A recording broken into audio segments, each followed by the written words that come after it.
Regeneratsiya o'zi nima? Men aynan mana shu mavzuga qiziqdim va bu mavzu sizlarga ham qiziq deb o'yladim. Bugun sizlar bilan Marvel filmlarida va seriallarda ko'rsatilgan regeneratsiya qobiliyati o'zi nima? Real biologiyadagi regeneratsiya bilan Marvel filmlarida ko'rsatilgan regeneratsiya o'rtasida qanday farqlar mavjud va top 5 ta regeneratsiya qobiliyatiga ega bo'lgan mutantlarni ko'rib chiqamiz. Sizlar bilan Sinimuz va bugungi videomizni boshladik.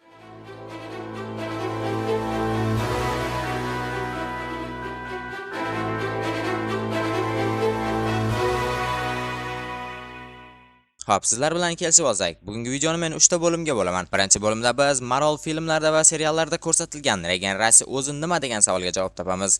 Ikkinchi bo'limda esa real biologiyada regeneratsiya o'zi nima va Marvel filmlaridagi regeneratsiya bilan o'rtasida qanday farqlar mavjud ekanligini ko'rib chiqamiz. Uchinchi bo'limda esa top 5 ta regeneratsiya qobiliyatiga ega bo'lgan mutantlarni ko'rib chiqamiz va ularni o'ldirish mumkinmi degan savollarga javob topamiz. Xo'p, birinchi bo'limdan boshlasak, ya'ni Marvel filmlarida va seriallarda ko'rsatilgan regeneratsiya qobiliyati o'zi nima? Xo'p, o'zi regeneratsiya so'zi lotinchadan olingan bo'lib, qayta tiklash yoki yangilanish degan ma'nolarni anglatadi. Biologiyada bu tirik organizmlarning shikastlangan yoki uzilib tushgan qismini qayta tiklash yoki o'stirish xususiyatidir. Marvel filmlarida bu shunchaki oddiy bir bitish emas, balki g'ayrioddiy darajadagi tez va mukammal sodir bo'ladigan mutant yoki kosmik shifo omilidir. Bu kuchning eng yorqin namoyandalari Deadpool va Rosamax hisoblanadi. Garchi ikkalasining ham qobiliyatlari o'xshash ko'rinsa-da, ularning ishlash mexanizmi, kuchli va zaif tomonlar o'rtasida katta farqlar mavjud. Rosamax, ya'ni Logan tug'ma mutant, uning regeneratsiyasi tabiat tomonidan berilgan bo'lib, hujayralarni mukammal darajada qayta yangilaydi. Loganning tanasiga kiritilgan adamantiumli skelet uni jismoniy zararlardan himoya qilsa-da, ayni paytda uning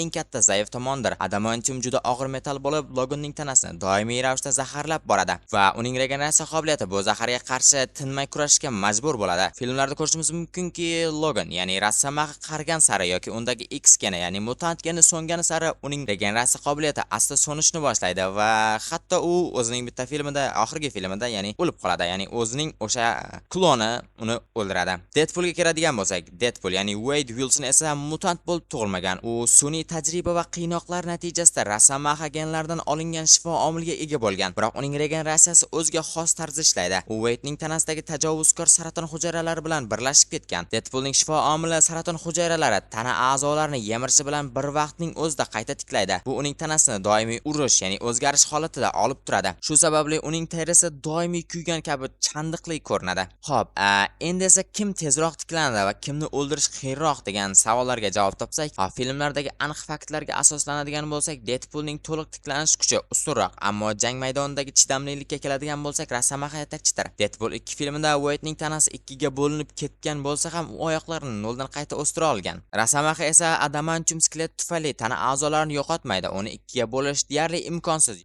Biroq jarohatdan bitish tezligi va yaralarning chuqurligi bo'yicha Deadpool ancha oldinda. Wade o'q teshiklari va pichoq zarbalaridan bir necha soniyalarda butkul qutuladi. Rosamax esa jarohatlanganda og'riqni ko'proq his qiladi va chuqur yaralarning bitishi uzoqroq vaqt oladi. Xulosa qilib aytganda, Rosamaxni sindirish qiyinroq, ammo Deadpoolni butkul o'ldirish deyarli imkonsiz, chunki u qayta yana tiklanaveradi. Endi ikkinchi bo'limga keldik. Real biologiyada regeneratsiya o'zi nima? Haqiqiy hayotda regeneratsiya bu tirik organizmlarning o'zini o'zi asrash uchun berilgan tabiiy mexanizmdir. Biz kundalik hayotda buni o'z tanamizda ham ko'ramiz. Masalan, odam terisi kesilganda yaralar bitadi. Jigarimiz esa shikastlangan qismini qayta tiklash qobiliyatiga ega. Hayvonot olamida esa bu jarayon yanada hayratlanarli va qiziqarlidir. Salamandra va kaltakesaklar dumi uzilganda uni qaytadan to'liq o'stira oladi. Dengiz yulduzi esa bitta kesilgan bo'lagidan butun bir yangi tana hosil qilishi mumkin. Biroq Marvel filmlaridagi regeneratsiya real biologiya qonunlariga butkul zid keladi va undan million chandon kuchliroqdir. Ilmiy nuqtai nazardan qaraganda, haqiqiy hayotda regeneratsiya juda katta energiya va vaqt talab qiladi. Kaltakasak o'z dumini o'stirish uchun haftalar va oylar kerak bo'ladi. Bu jarayonda organizm metabolizm tezligini oshirishi va ko'p miqdorda ozuqa sarflashi lozim bo'ladi. Marvel qahramonlari esa fizikadagi eng asosiy qonun, massaning saqlanish qonunini chetlab o'tishadi. Deadpool bir necha soat ichida noldan yangi oyoq qo'llarini o'stirayotganda, bu yangi hujayralar uchun massaviy energiya va atomlar qayerdan kelayotganini ilmiy jihatdan tushuntirishsizdir.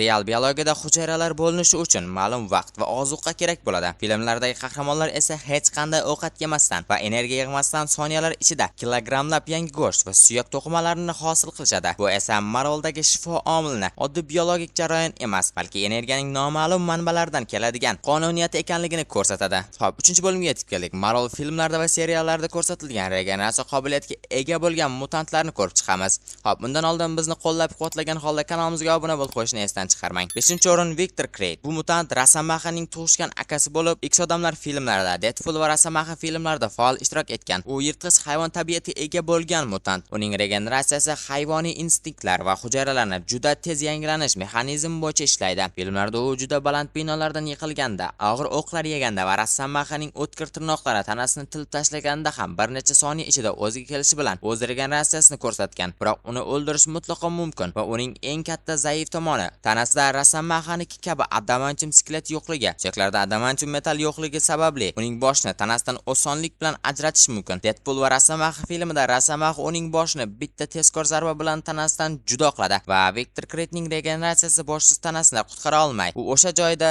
vafot etadi. 4-o'rinda Lady Deathstrike yokida Yuriko Oyama, ya'ni X-odamlar 2 filmidagi eng dahshatli mutantlardan biridir. U Rosamaha kabi mukammal shifo omiliga ega bo'lib, uning barmoqlaridan uzun va o'tkir adamantium tirnoqlari chiqadi. Uning regeneratsiyasi har qanday jismoniy jarohat va chuqur yaralari soniyalar ichida bitadi. Xo'p, uni o'ldirish mumkinmi degan savolga keladigan bo'lsak, uni o'ldirish mumkin, ammo oddiy qurollar yokida tashqi jarohatlar bilan emas. Rosamaha uni o'ldirish uchun to'g'ridan-to'g'ri miyasiga suyuq adamantium qo'rni sanchib, butun ichini qotishma metal bilan to'ldirib yuboradi. Suyuq metal uning ichki a'zolarini qoplab, ko'zlaridan chiqib qotadi va Yurikoning regeneratsiyasi bu quyuq metalni tanadan chiqara olmay bo'g'iladi. Natijada u harakatsiz haykalga aylanib qoladi va o'sha yerda halok bo'ladi. Ya'ni bu filmda ko'rsatilgan. Hop, 3-o'ringa keladigan bo'lsak, bu Laura Kinney, ya'ni X-23 yoki Loganning biologik qizi. Logan va Deadpool va Rosamaha filmlarida qatnashgan. Uning regeneratsiyasi tana a'zolarini lahzalarda yangilash va charchoqni bilmaslik asosida ishlaydi. Filmlarda u dushmanlarning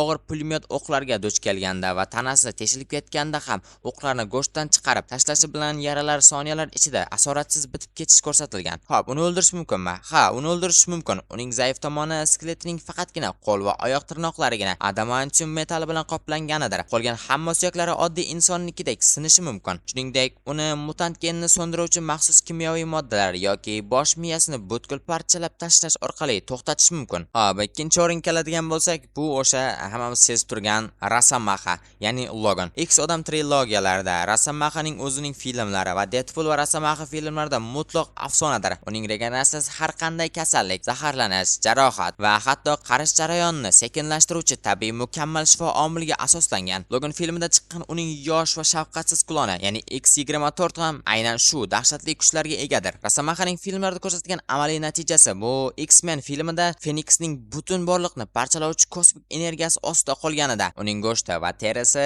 erishi bilan o'sha soniyada qayta o'sib chiqqanidir. Shuningdek, u o'zining filmida to'g'ridan-to'g'ri yadroviy portlash markazida qolib, olov ichida yonsa ham uning regeneratsiyasi uni qayta tiklab omon qoldirganidir. Rosamahani o'ldirish qiyin, ammo mumkin. Uning zaif tomoni aytganimdek tanasidagi adamantium skeleti. Bu metal uni tashqi zarbalardan asrasa-da 100 yillar davomida uning qonini tinmay zaharlaydi. Mutant geni so'nganda u oddiy jarohatdan ham o'lishi mumkin. Klonni esa o'sha filmda ko'rsatilgandek boshdan adamantiumli o'q bilan otib o'ldirish mumkin. Xo'p, endi esa 1-o'ringa keldik. Xo'p, siz turibsizlarki, bu Deadpool, ya'ni Wade Wilson. Deadpool trilogiyasi va Deadpool va Rosamaha filmlarida ko'rganimizdek, uning regeneratsiyasi tana a'zolarini noldan qayta o'stirish va har qanday shafqatsiz jismoniy bo'laklanishdan so'ng ham tirik qolish xususiyatiga ega. Uning filmlarda ko'rsatgan dahshatli natijalari boshiga to'g'ridan-to'g'ri o'q yeyish, portlab ketdi, jismoniy bo'laklanish va Deadpool filmida ikkiga bo'linib ketgandan keyin ham u o'zining oyoqlarini noldan qayta o'stira olgan. Deadpoolni o'ldirish mumkinmi? Ha,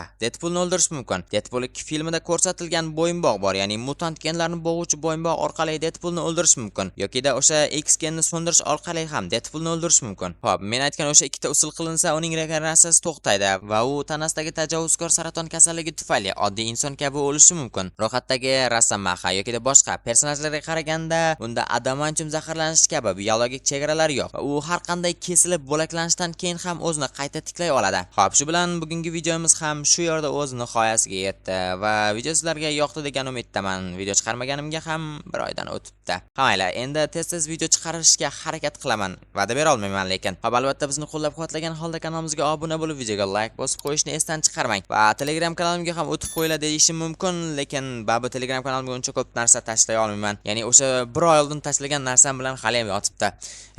Chunki bo'pti mayli. Sizlar bilan sinimiz va keyingi videolarda ko'rishguncha xayr.